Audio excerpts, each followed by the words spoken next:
something worth considering every day, especially today. Chapter 1. The Valley of the Moon, 1963 to 1964. From the emptiness of the sky itself. On an autumn afternoon in 1963, Hunter S. Thompson, a 26-year-old journalist living in a small rented cabin with his wife Sandy, was startled by a knock at the door. This was on Woody Creek Road, just outside of Aspen, Colorado. He and Sandy had been staying there since the end of the summer, a temporary arrangement.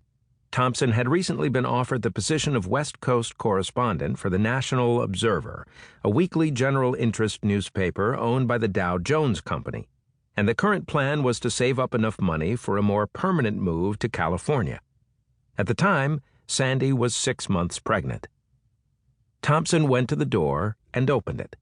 Their neighbor, a rancher by the name of Wayne Wagner, was standing on the porch. Something was up. You could see it in the man's eyes, a pressing, expectant look. Wagner got right to the point. There'd been violence, he said, down in Dallas. John F. Kennedy had been shot. What's more, he was dead. Murdered. Thompson let out a sob. In the next moment, he started swearing. He swung his eyes at Wagner, briefly hoping that what he just heard might in fact be the setup to some outrageous punchline, but no. This pioneer family rancher wasn't the joking type. November 22, 1963. That afternoon, the information traveled the continent, occupying everything, a lament of incontestable volume. Thompson found out the way most people did, personally. Only later did you switch on the radio or television for confirmation. This much was clear. The head of the American government had been cut down by rifle fire in the broad Texas daylight, and the perpetrator, it was beginning to appear, came from the left of the political spectrum, a deranged communist with ties to Cuba and the Soviet Union who'd coiled himself on the 6th floor of a nearby building to strike as if from everywhere at once, from above, from a sniper's distance, from the emptiness of the sky itself, his bullets shattering the famous young leader's body and head. Really, what had taken place was something more than an assassination.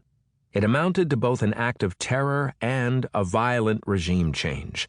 The country would be under the command of Lyndon Baines Johnson, that ancient, lifelong politico whom Kennedy had sped past on his way to the nomination in 1960, and who would now be asked to stand in memoriam during the upcoming election cycle, with no guarantee of either continuity or victory.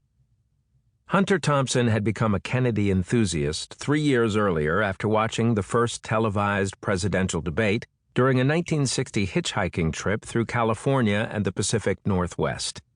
With a friend, he'd caught a ride at the Oregon Turnpike to a small-town bar, a place he must have known he'd never pass through again, where, on the television, he watched what he instantly understood to be the visual turning point in the battle between the country's conservative and liberal factions.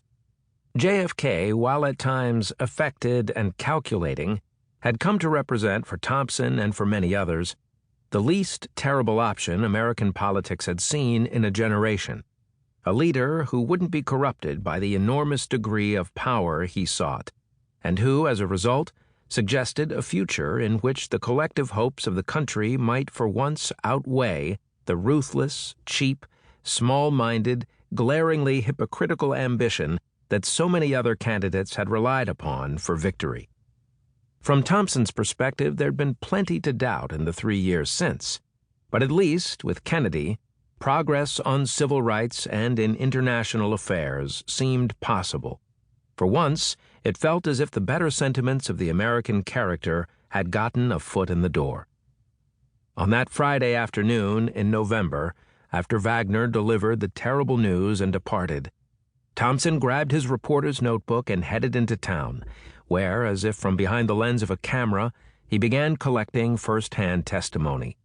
He talked to everyone he could find. He copied out their reactions verbatim. People were shocked and scared and pessimistic for the future.